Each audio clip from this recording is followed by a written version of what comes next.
Viernes 24 de enero de 2020, muy buenos días y bienvenidos a su programa Contacto Directo.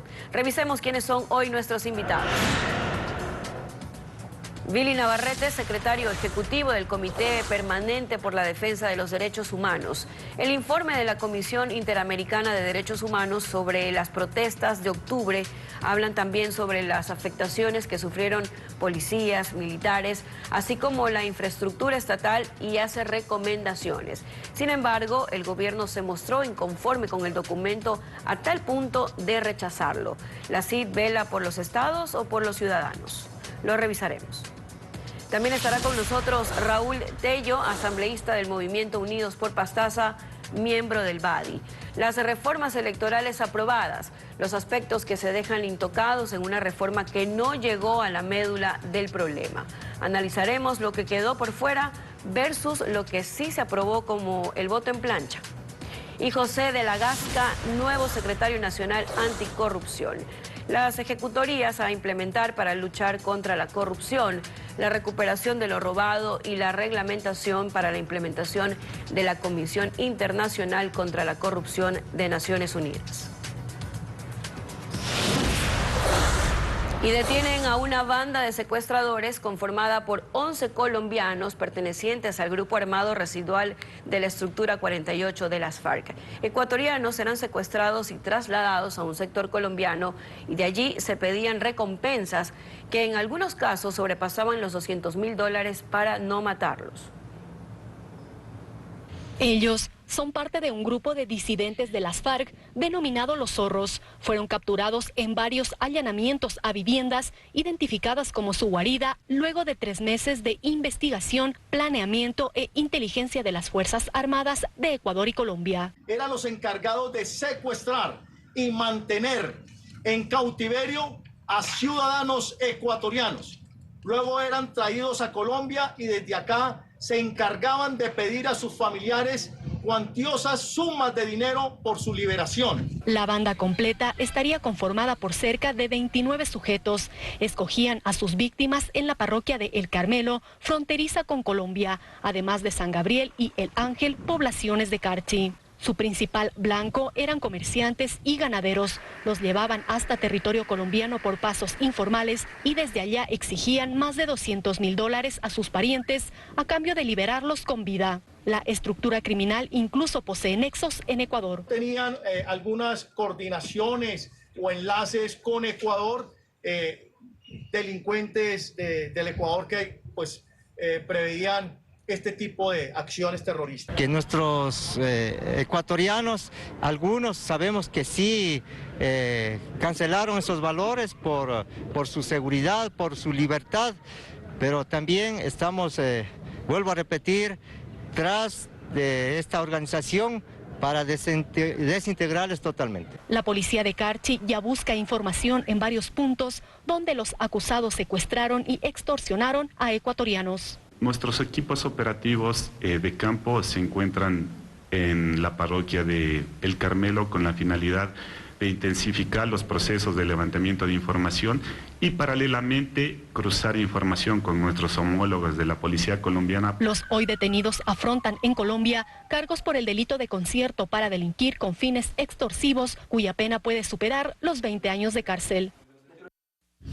La actualidad, los protagonistas, el análisis y la información en Contacto Directo. Lenin, ¿cómo estás? Muy buenos días. Buenos días, Samantha. Buenos días a todos quienes nos acompañan. El gobierno nacional ha rechazado el informe de la Comisión Interamericana de Derechos Humanos, señalándolo como sesgado e incompleto. Aun cuando el presidente Moreno se encuentra en Europa, se tomó el tiempo para grabar una cadena nacional y exponer la versión oficial de estos acontecimientos que se desarrollaron en octubre del año pasado, aquí en el Ecuador. Y esto fue lo que dijo María Paula Romo, ministra de Gobierno, sobre el informe de la CIDH. Hechos que realmente nos parece que deberían recogerse con mayor exactitud. Hubo gente golpeada, secuestrada, retenida, policías amenazadas con ser violadas, y realmente nos parece que el papel de estos organismos no es sesgar su mirada. El papel de estos organismos es darnos una mirada lo más amplia, lo más objetiva posible. La narrativa gubernamental comete un error, porque el informe sí se refiere al vandalismo y estamos observando en pantalla que en algunas partes de él se habla sobre los atentados, la violencia contra edificios públicos, contra la propiedad privada, a la violencia contra uniformados, a las agresiones sexuales, a los ataques a periodistas, comerciantes, ambulancias, a las afectaciones a los sistemas de agua potable, a los ataques a florícolas, entre otras, en distintas páginas de este informe. Hoy nos acompaña Billy Navarrete, secretario ejecutivo del Comité Permanente por la Defensa de los Derechos Humanos. Buenos días, Billy. ¿Qué es lo que al gobierno, al final, le molesta de este informe?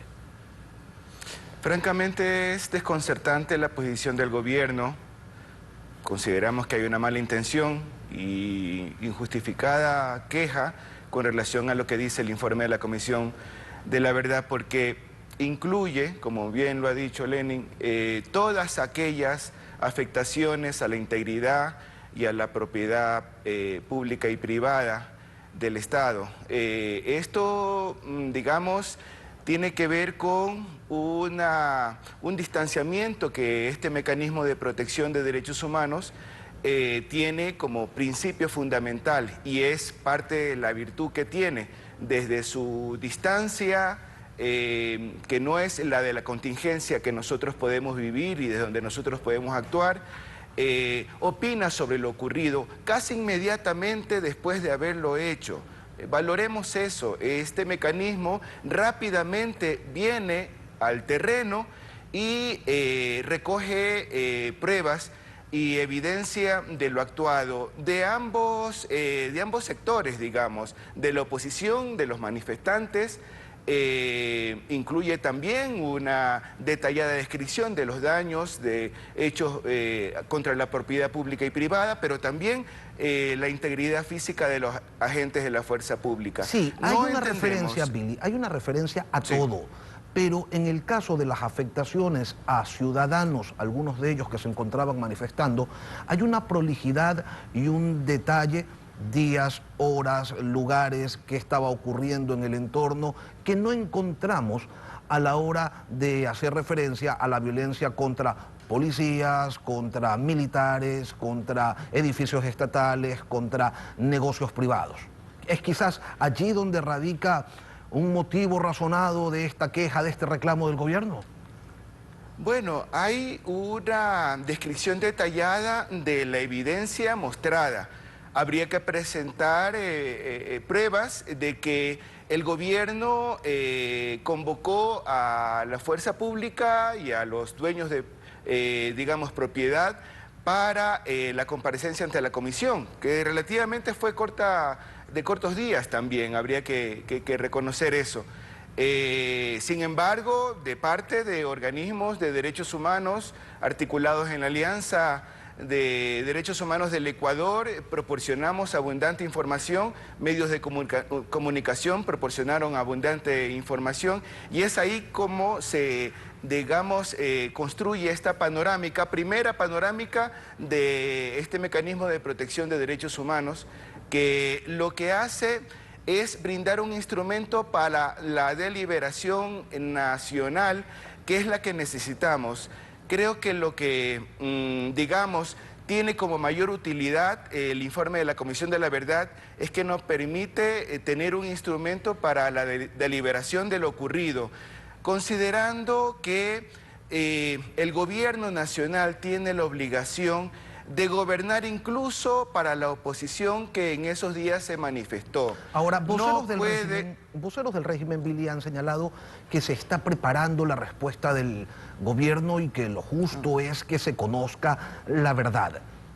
¿Cuál es esa verdad que se adivina detrás del discurso del oficialismo? Bueno, a nosotros nos gustaría saberlo también, por lo que ha habido es una construcción de un enemigo interno que no hay evidencia de su existencia, de una conspiración incluso internacional. Caso de los taxistas venezolanos es emblemático para, digamos, examinar esta ausencia de evidencia y de, digamos, mal manejo de una crisis. Creo que lo que el gobierno nacional debe de hacer una autocrítica muy profunda de su actuación previo al conflicto, previo a la crisis. Creo que habría que pensar qué es lo que no hizo el gobierno para evitar lo que ocurrió. Acá hubo un detonante que fueron reclamación de derechos económicos, sociales y culturales, que generaron una protesta masiva. Habría que pensar que el volumen de manifestantes a nivel nacional es algo inédito, tal vez al menos en la historia reciente del Ecuador. Y eso no se lo puede calificar como vandalismo en términos generales. Y habría que identificar también qué es lo que permitió que eso ocurra. Y una vez que ocurrió, qué es lo que hizo que esto se desbande de esta forma, con esas acciones de violencia extrema. El apedreamiento a ambulancias obviamente es una grave violación a derechos humanos también, y eso no lo ocultamos. Agresiones a mujeres, incluso de las uniformadas, tampoco las justificamos. El mal uso de armas no letales que provocan daños irreparables en los ojos de manifestantes, pero también de otros, son hechos que tienen que ser reconocidos como graves y tienen que ser sancionados. Ahora, al gobierno anterior también le molestaban los informes que sobre derechos humanos se emitían señalando que existía un irrespeto a las libertades y a las garantías ciudadanas. ¿Cómo explicamos esta coincidencia, pero sobre todo este llamado que se hace desde la indignación gubernamental porque la Comisión Interamericana ha osado poner los derechos del Estado y sus funcionarios por debajo de los derechos de la población? Sí, y eso es lo más preocupante en realidad, porque como digo, el gobierno nacional tiene que gobernar para todos los ciudadanos ecuatorianos y habitantes del Ecuador. En ese sentido, tiene que reconocer también las motivaciones que nos llevaron a ese escenario y tener autocrítica, ¿no? Creo que hay un requerimiento por parte de la sociedad ecuatoriana de que tanto las autoridades del Estado como también las organizaciones sociales tendríamos que tener una autocrítica con relación a lo que ocurrió, principalmente con relación al gobierno que, digamos, con el tono que ha respondido a la Comisión Interamericana, no permite abrir y reparar los puentes caídos. Creo que ahí lo que habría que pensar es en generar un ambiente propicio, y eso es tema de gobierno, eso es gobernar una situación que no está concluida. Esta reclamación de derechos, ojalá no vuelva a tener esas características como las sufridas en octubre, pero no está para nada concluida ni disuelta. Billy, y ahora, eso... okay. No se puede decir que toda la protesta fue vandalismo, pero sí que hubo vandalismo. Claro. Atentados contra ambulancias, contra los negocios de la gente que se encontraba en el centro de Quito, los saqueos en Guayaquil, agresiones a vehículos particulares, retención o secuestro de militares, de policías, y de eso parecería que nos estamos olvidando, porque si bien la Carta Democrática Interamericana promueve el respeto a los derechos humanos, también habla de la importancia de fortalecer y preservar la institucionalidad democrática de los países. Y durante esos días de octubre sí que se intentó desestabilizar al régimen, y eso no está recogido en el informe. Bueno, el informe recoge los daños sufridos, recoge hechos de vandalismo. Pero no habla del intento de desestabilización democrática, porque los líderes, las cabezas, al menos visibles de esa manifestación, pedían claramente la salida del presidente de la República. Claro, pero ahí hay una, digamos, descripción de hechos en esto. Y es lo hallado, la evidencia recogida durante ese periodo en el que la comisión estuvo en el Ecuador. Identificar o interpretar esos hechos a propósito de una conspiración es otro nivel que para un mecanismo de derechos humanos es complejo realizar. A propósito de las consecuencias, parecería ser, también nosotros como organismos, como Alianza de Organismos de Derechos Humanos del Ecuador, nos preguntamos cuál es la evidencia para identificar esta conspiración que atentaba contra el gobierno, esta organización que tenía y que está denunciada incluso por el ministro de Defensa y de Gobierno, como desestabilizadora y con características hubo declaraciones de insurgencia abiertas, ¿no?, ante medios de comunicación, en redes sociales, diciendo en términos impronunciables o irrepetibles que el presidente tenía que dejar el poder, que había que sacarlo del poder. Y más evidencia pero que esos eso, son... teniendo a miles de personas en las calles, acudiendo hacia el Palacio Legislativo, intentando llegar al Palacio de Gobierno. O sea, tampoco es que no existió nada. No, claro, habían expresiones de ese tipo, había carteles también en las calles donde se pedía eso, o sea, son, digamos, niveles digamos, contradicción que se dieron en ese momento, pero cosa distinta es un hecho premeditado y organizado con ese fin. Eso es lo que no hay evidencia, y peor que tenga, digamos, características de conspiración internacional. Y ahí, como digo, el caso de los taxistas venezolanos es muy claro en relación a esta desproporción y la identificación de falsos positivos, ¿no? El 3 de febrero, Billy, va a haber una audiencia, y ¿qué es lo que se va a determinar o qué es lo que podría salir de allí? Bueno, aquí lo que se abre es una serie de, digamos, momentos en los cuales tanto el Estado como organismos de la sociedad civil de diferente tipo, especialmente de derechos humanos, vamos a seguir proporcionando pruebas de, por ejemplo, la judicialización de los hechos ocurridos durante octubre. Este es un monitoreo que nos sirve especialmente pensando en lo que estamos construyendo al interior. Yo creo que ese es el principal mérito. Creo que está bien lo que ha hecho la Comisión Interamericana, sirve para la deliberación, pero creo que lo que hay que pensar es qué estamos construyendo al interior, cómo reparamos los puentes caídos, como decía. Creo que hay un protagonismo del gobierno nacional para intentar crear un ambiente donde, digamos, podamos devolvernos la confianza. Y hay hechos concretos, medidas concretas que deberían darse casi inmediatamente, especialmente con relación a la permanencia del ministerio del ministro de Defensa y ministra de Gobierno, que no facilitan los diálogos. Y no hay que olvidar un punto adicional que señala el informe de la CIDH. La protesta social es legítima en tanto se desarrolle de forma pacífica. Lo dice la Comisión y sobre eso no hay Interamericana de cuestionamientos. Billy Navarrete, definitivamente. Secretario Ejecutivo del Comité Permanente por la Defensa de los Derechos Humanos, gracias por venir a Contacto Directo. Gracias por la invitación. Y vamos a una pausa, y al volver, Raúl Tello, asambleísta del Movimiento Unidos por Pastaza del bloque Badi. Una revisión a lo que quedó por fuera de la reforma electoral que se aplicará en las elecciones 2021. Manténgase en nuestra sintonía.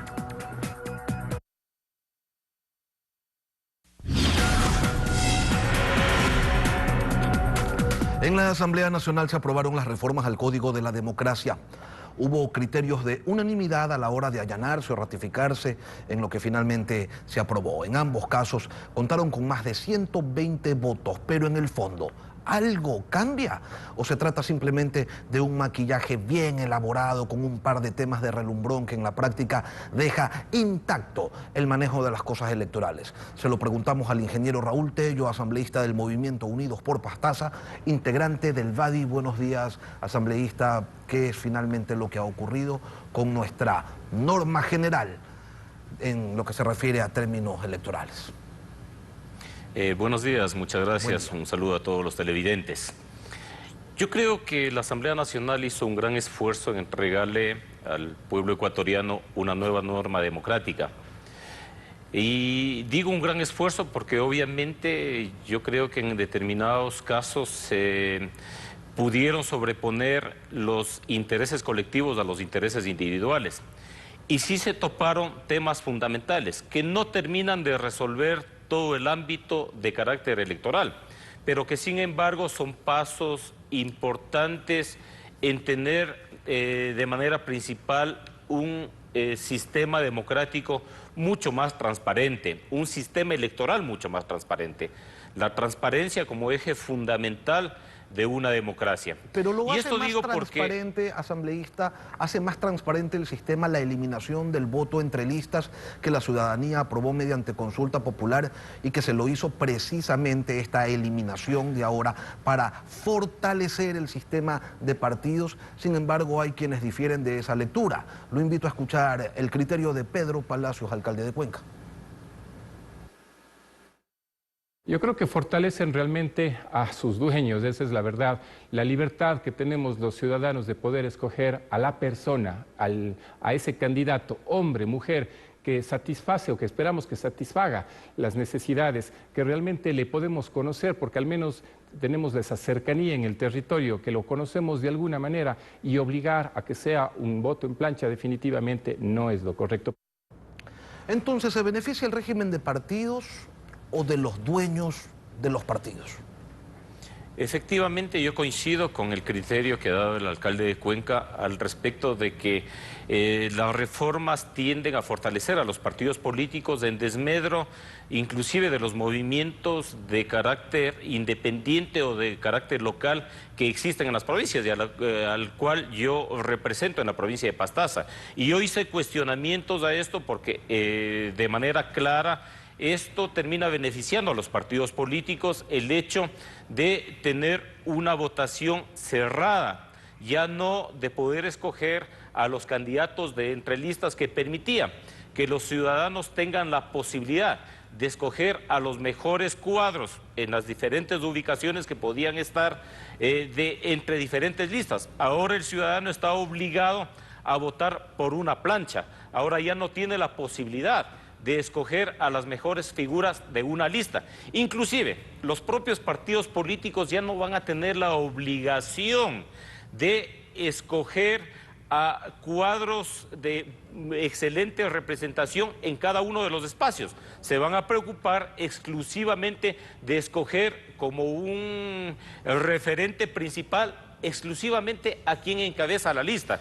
Pero sí ha sido un cuestionamiento que nosotros hemos hecho y que lamentablemente en esto el interés de los partidos políticos ha estado por encima del interés de quienes representamos fundamentalmente a movimientos locales. Y vamos poniéndole nombre y apellido a los beneficiarios de este voto en plancha, que es lo que ha quedado en firme y como única opción desde hace años es objeto de abierta promoción por la partidocracia y también por el correísmo. Vota todito, ni sé quién. Vota toditititito, ni sé cuál otra. Ahora queda institucionalizado. ¿Quiénes son los ganadores de esta reforma? Bueno, definitivamente en este caso particular son los partidos políticos que en su aspiración de llegar a ser presidenciables o de llegar a tener un gran peso de arrastre presidencial en las próximas elecciones, tienden a querer tener a través de esto una gran representación parlamentaria. Entonces, los han primado partidos los intereses tradicionales y no únicamente esos. Usted decía al inicio que no primaron los intereses individuales, sino los intereses del país, y vemos que sí primaron los intereses individuales. Mire, yo me refería de manera global al conjunto de reformas. Desde luego tenemos algunos cuestionamientos ya en lo que tiene que ver a determinadas reformas y a determinados disposiciones legales que inclusive no se llegaron a topar, como es el caso, por ejemplo, de las circunscripciones territoriales, en donde no se llegaron a topar precisamente también, ¿por qué? Porque benefician a los partidos políticos grandes, porque a través de eso, ¿qué quieren tener?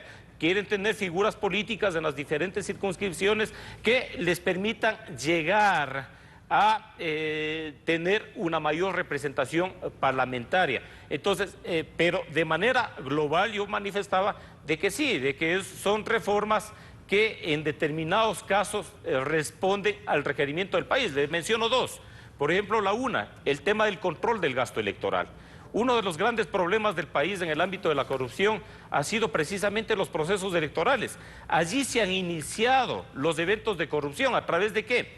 Del financiamiento de los procesos electorales, de cómo se han constituido en este país empresas electorales o electoreras que han financiado a candidatos que el día de mañana han tenido que ser favorecidos con grandes contratos, con jugosos contratos, con contratos faltos de transparencia. Y yo creo que ahí sí se ha dado un paso que no termina eliminando todo, pero que sí va a significar que exista mayor transparencia, por lo menos en lo que tiene que ver a aportes económicos en el tema electoral. ¿Sabe cuál es el problema, asambleísta, en relación a aquello? Que las reformas hablan de un monitoreo en tiempo real, pero no habla de sanciones en tiempo real, y allí viene entonces el problema de los reglamentos que se elaboran al interior del Consejo Nacional Electoral, en donde a veces se pierde el sentido de una disposición. Monitoreo en tiempo real, pero con sanciones post-mortem, no sirven de mucho, no sirven de nada.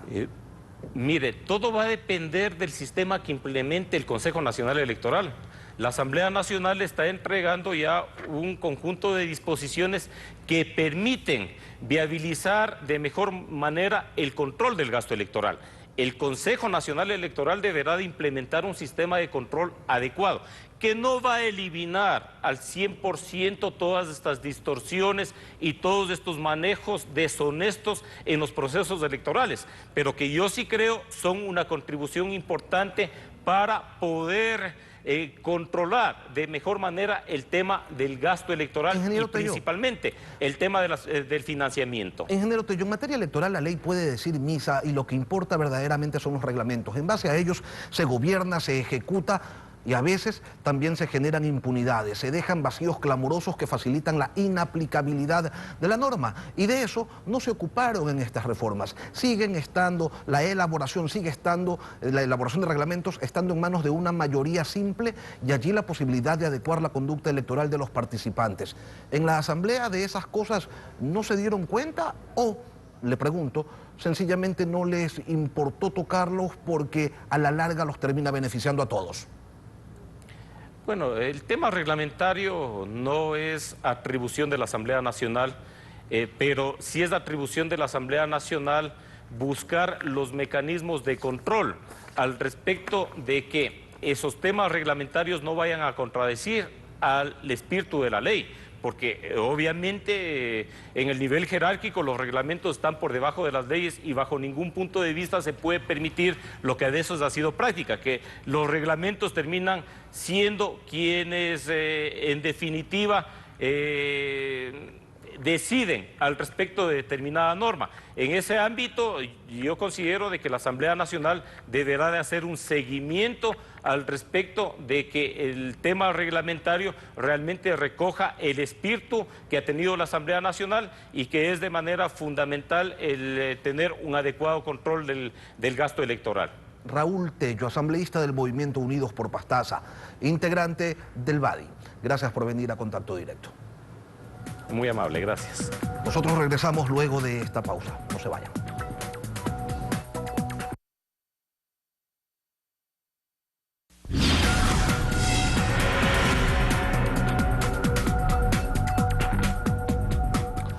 Hoy teníamos previsto entrevistar al flamante secretario anticorrupción del gobierno, José de la Gasca, el tercer funcionario que llega a una secretaría que todavía no cumple un año de haber sido creada.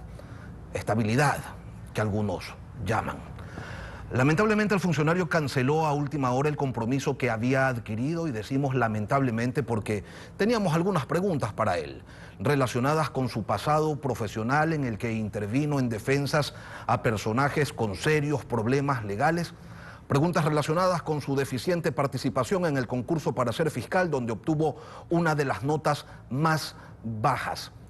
Pero eso no era lo más importante. Lo que realmente nos interesa saber, doctor de la Gasca, es cómo pretendía ejecutar la lucha contra la corrupción siendo empleado de un gobierno. ¿Cómo es que va a cobrar lo robado? Pero en serio, no con lírica, sino con acciones concretas, porque estamos ya cerca al tercer año de mandato y no se ha recuperado nada. ni siquiera los 15 millones de Tomislav Topic, porque esa plata está consignada, es decir, no se puede tocar. Y una cosa más, ¿cómo van a hacer con esta promesa de campaña? El gobierno genera un proceso y un hito de campaña del presidente Moreno, crea la Comisión de Expertos Internacionales, garantiza su autonomía a través del proceso de que ONUD es la que hace como secretaría técnica. El presidente lo ha establecido, la comisión estará durante los próximos 2 años hasta el término del mandato del presidente Moreno. Para nosotros es importante cumplir la palabra del presidente. Pero sobre todo queríamos saber por qué el gobierno se niega o se demora con la emisión de ese reglamento. ¿Por qué se prefiere a los integrantes de la Comisión Internacional tenerlos de asesores y no darles libertad de acción para que puedan investigar y actuar contra los corruptos? Sin embargo, pretenden hacernos creer que esa autonomía que exige una comisión de alto nivel y que no se la dan, si la tienen en una dependencia del Ejecutivo. Eso queríamos consultarle, señor secretario, pero usted ha preferido no venir. Igual allí le dejamos las preguntas. Vamos con información, ahora son las 7 de la mañana, 38 minutos. Por la conmemoración de los 25 años de la guerra del Cenepa, recordemos cómo fue contada por periodistas ecuatorianos y registrada por camarógrafos que a pesar del peligro llegaron hasta Tiwinsa, zona del conflicto. Paul Romero recogió algunos testimonios. Y al fin, Tiwinsa. Como ecuatorianos nos sentimos orgullosos de haber llegado a este lugar. En febrero de 1995, Alfonso Espinosa de los Monteros, en pleno conflicto armado con Perú, informó al país desde Tiwinsa. 25 años después, nos comenta el antecedente de aquella cobertura que la considera entre las más relevantes de su trayectoria profesional. El presidente Fujimori, en declaraciones que hizo desde Lima, había dicho que el Perú ha tomado Tiwinsa, en un momento en que Tiwinsa era el símbolo de la nacionalidad para los ecuatorianos. Traté de confirmar con el jefe del Comando Conjunto, después con el presidente de la República, y ambos me desmintieron. No era verdad lo que había dicho Fujimori. Finalmente yo consideré que teníamos que desmentir esa noticia, pero yendo a Tiwinsa, aparecer allí, estar allí, comprobar ante el mundo que nosotros seguíamos en posesión. Para ingresar a Tiwinsa, firmó un documento que liberó responsabilidad a las Fuerzas Armadas ante un eventual ataque peruano al helicóptero en el que se transportaron.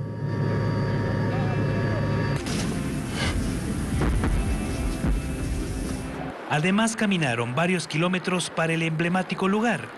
Se me cayeron los lentes que yo llevaba aquí en un botón de la camisa y cuando me agaché a recoger, sin darme cuenta, iba a coger un cable que era un cable que sostenía una mina. Entonces el soldado lo que hizo fue patearme prácticamente y empujarme hacia atrás y me dijo, no coja eso, es una mina. Acá están sus lentes y me los dio. Si comparamos, el puesto de vigilancia número 1 es para el Perú lo que Teniente Ortiz es para el Ecuador. Ecuavisa cubrió la guerra de 1995 desde todos los frentes. Fue el único medio ecuatoriano que llegó a Lima con Bernardo Abad. Llegaba la señal de Ecuavisa hasta Tumbes, era como un canal local en Tumbes. Y desde Tumbes, ellos también vía microonda mandaban los reportajes y los informativos hasta las matrices en Lima. Presentaban los reportajes que yo había enviado en el día. Y esto dicen los periodistas ecuatorianos. Y era yo. Llegó un rato en que lo tomaron casi como una ofensa. El helicóptero llega acá al destacamento. En la zona de conflicto estuvieron varios periodistas que describieron paso a paso los hechos. Y desde luego, camarógrafos que registraron las históricas imágenes que los ecuatorianos mirábamos con susto y asombro. Porque me da miedo, hasta siento morir. Uno de ellos, Nelson Ullana, de su presencia en Patuca, centro de operaciones de la guerra, tiene algunas fotografías. Visitó varios lugares en línea de fuego. Y cuando empezó a sonar arriba los aviones, dijeron rojos, rojos, rojos, y no sabía por dónde correr. Simplemente lo que hicimos, seguir a un soldado que se metió a un hueco que luego había sido trinchera. Y yo me acogí mi cámara y yo lloré. En 1995 la prensa ecuatoriana, desde las mesas de redacción, registró su propio combate. Tan importante que el mismo Fujimori decía que Ecuador había ganado la guerra informativa. Yo me siento contento de pertenecer a ella. Vivencias y testimonios de los que informaron al Ecuador y al mundo sobre la gesta del CENEP.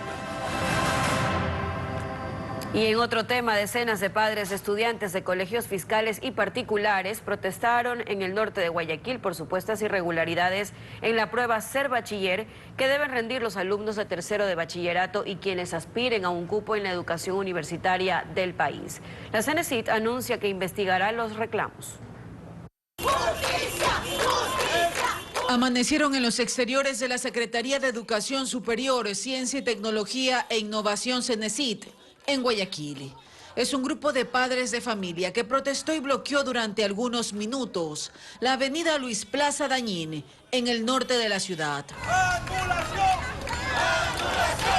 Así expresaron su rechazo a la prueba Ser Bachiller, que rindieron sus hijos el pasado lunes y que, según dicen, se realizó en medio de irregularidades.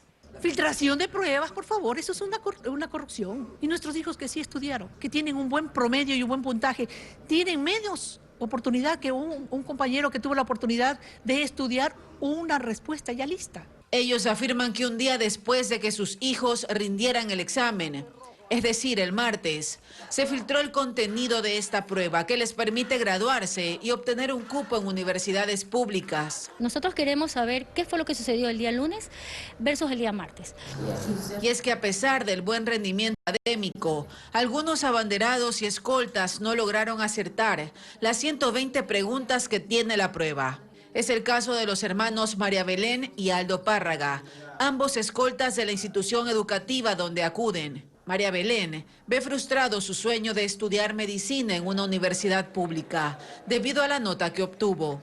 No es una nota que refleja mi rendimiento académico y me parece muy injusto que durante 6 años de mi vida yo haya establecido como una buena estudiante con las notas que yo saco para poder rendir a la universidad que quiero ir. Espero que el ministerio tome en consideración que esto no es como que algo que ayuda a los estudiantes, como que es una cadena que los deja atrasados y no les da esperanza a optar por carreras. Los padres pidieron que se tome un nuevo examen. Nosotros estamos totalmente abiertos a revisar, estamos en una comunicación constante y en un escrutinio constante de lo que pasa con el examen. A escala nacional este año, 271.000 jóvenes están habilitados para rendir el examen Ser Bachiller. Y con esta información concluimos Contacto Directo. Gracias por acompañarnos. Lenin, amigos, nos vemos el próximo viernes. Será hasta entonces un buen fin de semana para todos. Que pasen muy bien.